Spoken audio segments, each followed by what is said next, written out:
August 25, 1941. Two armies cross into Iran at exactly the same moment. One from the north, one from the south. The British Empire and the Soviet Union, enemies for a generation, now suddenly allies, are invading a country that has declared itself neutral, a country that has done nothing to either of them. The Iranian military has no answer for this. In 6 days, it will be over. The Shah, a man who spent 20 years building one of the most modern states in the Middle East, will be arrested in his own capital and put on a British ship. He will die in exile 3 years later in South Africa, and the world will barely notice. Because this invasion, this lightning strike against a neutral nation, will become one of the most consequential and least discussed events of the entire Second World War. This is the story of what happened the last time the world invaded Iran. To understand August 1941, you need to understand Reza Shah Pahlavi. He came to power in 1921, a military officer who seized control of a country that had been carved up for decades between British and Russian interests. Iran's oil went to Britain. Iran's northern trade went to Russia. Iran itself had almost no say in anything. Reza Shah was determined to change that. He built roads, railways, universities, and factories. He modernized the army. He forced women to remove the veil. He forced men to wear Western hats. He was autocratic, ruthless, and effective, and he needed a third power, someone other than Britain or Russia, to balance against his two giant neighbors. He chose Germany. By 1941, German imports made up nearly 50% of Iran's total trade. German engineers were building Iranian infrastructure. German technicians were working in Iranian factories. And Reza Shah had made no secret of his admiration for what Germany represented, a modern industrial nation that had risen from humiliation to dominance in less than a generation. There was also something deeper. In 1935, Reza Shah issued a formal proclamation to the League of Nations. The country formerly known as Persia would now be called Iran. The word Iran, he explained, reaches back to the nation's ancient roots. It means land of the Aryans. The timing was not accidental. Within a year, Nazi Germany amended its own Nuremberg racial laws. Iranians were formally declared, in writing, by the Third Reich, to be as Aryan as any full-blooded German. A neutral nation and the Nazi state had officially recognized each other as racial brothers. Then June 22, 1941 arrived. Germany invaded the Soviet Union, and overnight, the strategic map of the world changed. Britain and the Soviet Union, bitter rivals, were now fighting the same enemy. And they both looked at the same map. Iran sat between them like a keystone. To the north, the Soviet Union, bleeding from the largest land invasion in history, desperate for weapons, ammunition, food. To the south, the British Empire, controlling the Persian Gulf, holding the oil fields of the Middle East, and running straight through the middle of Iran, a railway. 865 miles long, 3,000 bridges, 231 tunnels built between 1926 and 1939 at enormous cost by Iranian engineers. It was the only viable supply route from the outside world to the Soviet Union, not through the Arctic convoys. Too dangerous, too seasonal. Not through the Pacific. Japan controlled the waters through Iran. On July 19, 1941, Britain and the Soviet Union jointly delivered a note to Reza Shah. The demand was simple: expel the German nationals from Iran. Reza Shah refused. He pointed out, correctly, that Iran was neutral, that the Germans in his country were engineers, not soldiers, that he had done nothing to provoke anyone. On July 29th, he gave his final answer: no.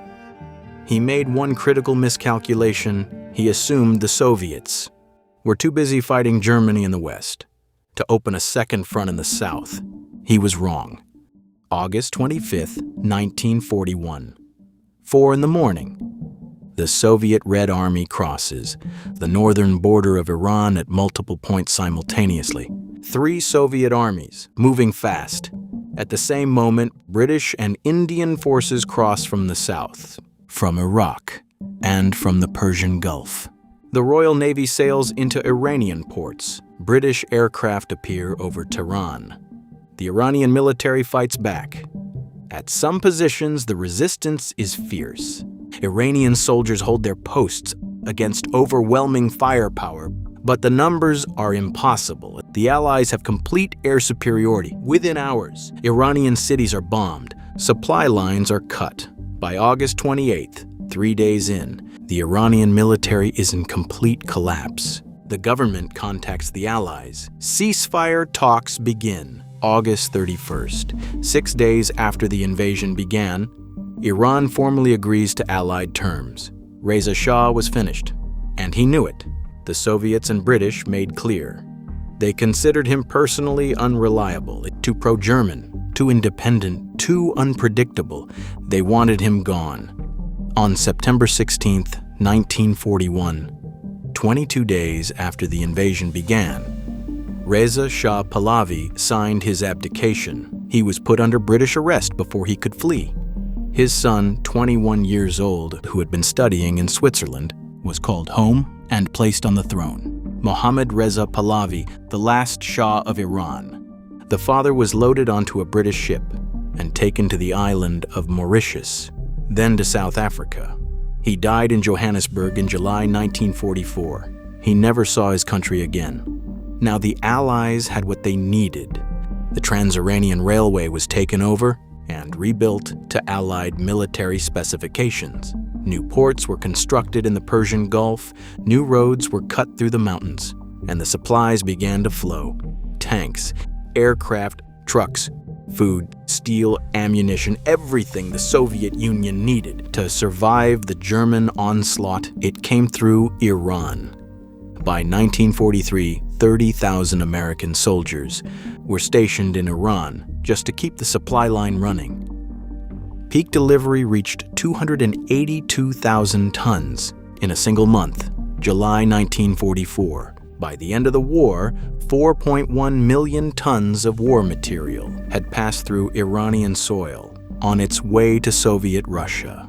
Nearly half of all American Lend-Lease aid to the Soviet Union traveled through this one country, a country most Americans had never heard of, a country that had been invaded to make it possible. In November 1943, Franklin Roosevelt, Winston Churchill, and Joseph Stalin gathered in Tehran for their first face-to-face meeting, the Tehran Conference. They sat in the Soviet embassy, in a city occupied by their own troops, in a country that had not invited any of them, and divided the future of the world. They issued a declaration promising to respect the independence and sovereignty of Iran, to withdraw their troops after the war, to repay Iran for its resources and cooperation. Iran was not represented at this meeting. No Iranian official was in the room. No Iranian signed the declaration. The 3 most powerful men in the world sat in Tehran and made promises about Iran to each other. After Germany surrendered in May 1945, Britain withdrew its troops from Iran as promised. The Americans withdrew theirs, the Soviets did not. The deadline passed. Soviet troops remained in northern Iran. Stalin moved to establish 2 Soviet puppet states in Iranian territory, the Azerbaijan People's Government and the Kurdish Republic of Mahabad. Iran had been formally promised its independence by the 3 most powerful nations on earth, and now one of them was annexing pieces of it. Iran brought its case to the brand new United Nations, ever presented to that body. The United States pressured the Soviet Union. The Soviets, isolated and exposed, finally withdrew in May 1946. The crisis was over. But something had shifted. For the first time since 1945, the two great powers had faced each other directly over the body of a small neutral country, historians would later call it. One of the first confrontations of the Cold War.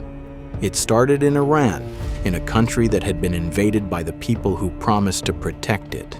Reza Shah had 2,000 German engineers. He refused one Allied demand. For that, he lost his throne, his country, his freedom, and his life. His railway, the one he built, carried 4 million tons of Allied weapons to a war he had no part in.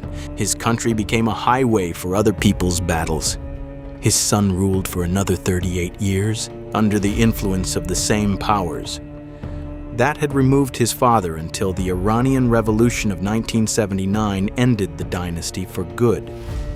The world is looking at Iran again today, as it has been looking at Iran for over 100 years. What almost no one mentions is that the last time the world invaded Iran, it took 6 days.